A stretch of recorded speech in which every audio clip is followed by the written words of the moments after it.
Want to replace your oven door? With these steps, you'll have it fixed in no time.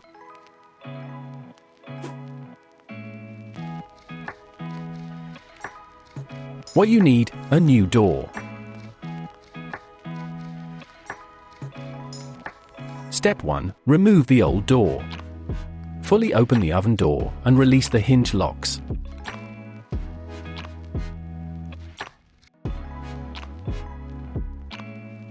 Set the oven door at a 45-degree angle.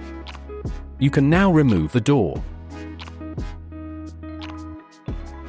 Step 2. Place the new door. Place the new door in the place of the old door. Open the door completely and resecure the hinge locks. You have replaced the door and the oven is ready to use again.